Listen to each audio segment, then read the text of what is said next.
Let's get back to the hottest team right now in the NFC, the New Orleans Saints. And I'll start with you, Howie. I mean, you take a look at this. First of all, they officially clinched a playoff spot because they won and Chicago lost. And we talked a little bit about it earlier today. Sean Payton, it doesn't matter who his quarterback is. He seems to adapt his offense, and they just keep on winning. 8-0 the last 2 years without Drew Brees. We really weren't sure 3 weeks ago what Taysom Hill really was. I don't think anyone understood outside of the building.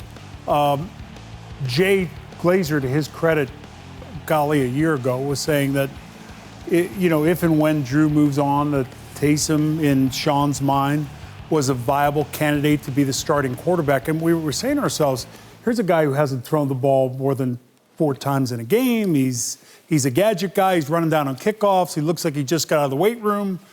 And, and he's shown us over the last couple of weeks, 3 weeks, he's a special player.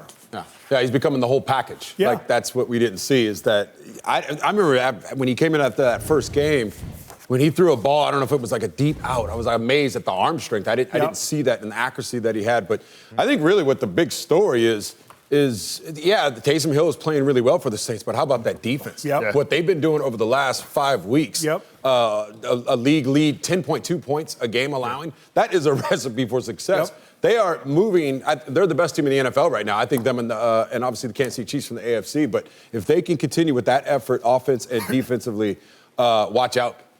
They got 2 total touchdowns allowed in the last 5 games. That's Saints defense. That's how you keep winning. They've got KC in a couple of weeks. We'll find out. Hey, you want to talk about winning here, Michael? The Cleveland Browns get their 9th win of the season, which guarantees them their first winning season since 2007. Are they for real? Yeah, well, before this, they'd won 8 games. Yeah. 7 against losing teams. Only 1 win against the winning team. Game. Today was a statement game to say we are legit. And the way to do it on the road as well was really special. And basically to shut down that Tennessee offense, to shut down Derrick Henry and that offense and really take this game away and take it over in that first quarter. First quarter, this game is pretty much taken away. It's been pretty hard for these guys to lose. But just watch Baker Mayfield, who only threw 2 touchdowns the last 3 games, to come in and have 4 in this game in the first half was really impressive. And so, for Cleveland, you just hope this is, they ascend and they stay there. They become consistent. You don't get there, you don't get too happy, and then regress back to where you were before. Where was the Tennessee team from last week? Oh. We see that across the league. It's like 1 week a team is dominant. We saw the Raiders last week losing Atlanta, get blown out in Atlanta, and struggle versus the Jets, and thank God, caught the big ball at the end of the game. But this Browns team, as Michael said, they haven't beaten anyone yet, and today was kind of the focal point. And last week, Tennessee was great versus the Colts, and that wasn't the team we saw today. Yeah, and just one thing with the Cleveland Browns, what they've been doing successfully against those teams that they've been beating, they were able to run the ball and play pretty good defense. And now to be able to do that against a pretty good Tennessee team, obviously coming into the game, they ran the ball with over 100 yards rushing collectively with Nick Chubb and Kareem Hunt. And that helps Baker Mayfield, obviously. We talked about it. If you give him that great offensive line with that running game, he's going to hurt you in the passing game. And they got decent weather. Decent weather the last few weeks out of Cleveland. Yeah. And it kind of, when you said what happened to the Tennessee team, I'm sure Mike Vrabel's saying the same thing, because there was a shot of him just kneeling down with his head down on the sideline, just deflated as to what happened to my team. And, I'm pretty sure that these guys go in expecting a certain level. The players are working hard, but when you see 2 teams that run against each other, you have to be defensive, then you know what you're going to get. You know you're getting Derrick Henry, or you know you're getting Kareem Hunt and Chubb. And it just seemed like Cleveland defense came in more prepared to stop the run. We knew where the weakness was for Tennessee. It was secondary and pass rush. Yeah. And the question was, can Baker take advantage of it? 25 for 33, 334, 4 TDs. He did it. He did. It's amazing. 3 years ago, Cleveland was 0-16. This thing can be turned around. It took them a couple of coaches, a couple of quarterbacks. They finally settled on the right group, it looks like, and they got a winning season. They know that. You said that for the Jets fans out there. Yes, keep hope alive. That's what we're here to do for you. Let's get back, Michael, to the Chicago Bears blowing a game they really needed if they wanted to stay in the playoff hunt. But more importantly, they've lost 6 straight. they had an offensive rhythm the first half and then just disappeared. Yeah, and it's kind of been a thing with the Chicago Bears. And you go from quarterback to quarterback. Let's try Trubisky, then let's go back to Foles, and then you go back to Trubisky.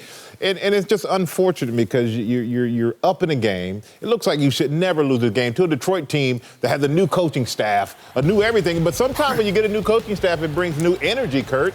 And apparently the Detroit Lions picked up on that. And today they used Adrian Peterson, and Tony and I were talking watching this game that he's the iron, he is the Superman. Yeah.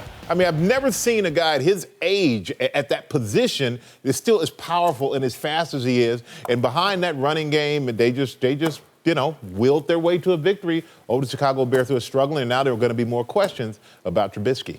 Yeah, I'm not surprised. Have you ever shooken Adrian Peterson's hand? Oh, strong. It's like a little vice grip. You just fracture your hand when you shake it. And he likes doing it. And he likes doing it. He likes it.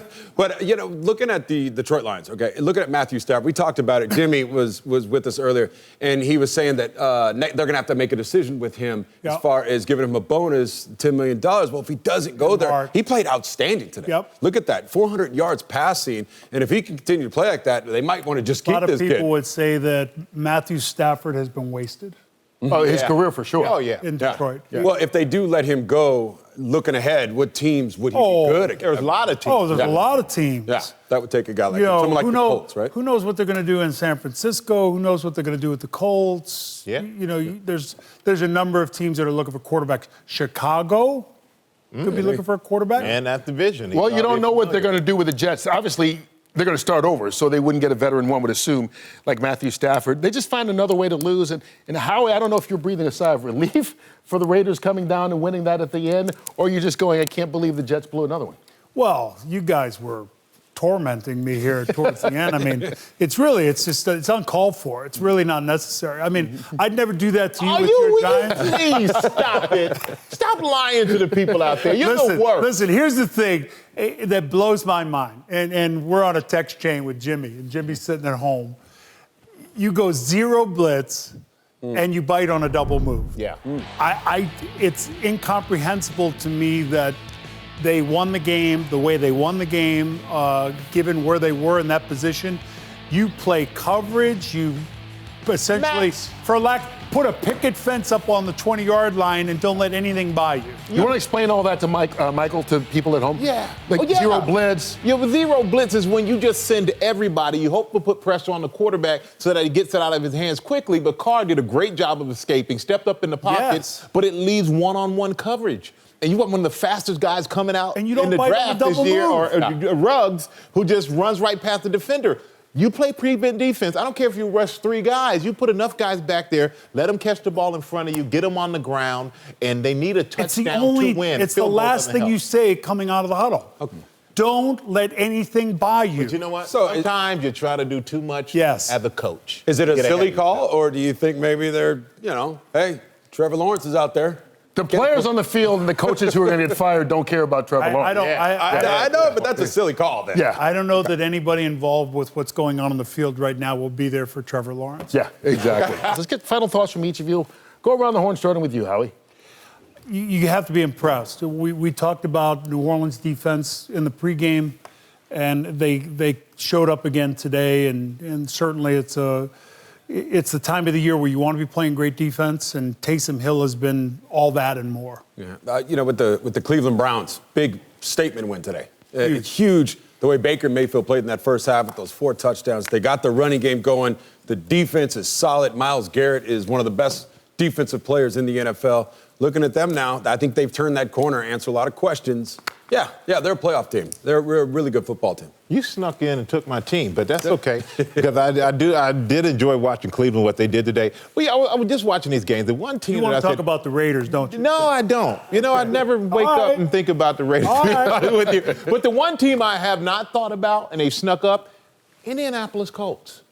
Yeah. I mean, they really, in Phillip Rivers, as much as they call him Old Man Rivers, he's really played well. 27-35, 285, 2 touchdowns, no interceptions. I mean, this team is on a different level. At one point, didn't know what to expect. but he has kind of rejuvenated this team and given them some hope. And they're a sleeper team. You got to be careful of the Indianapolis You got to Colts. use a lower voice when you say it. Not old man. It's Old Man River. Old Man River. Thank you, Tony. Tony does theater. Okay. I'm an actor. He's an actor. I'm just going to let that sit out there somewhere in the ether.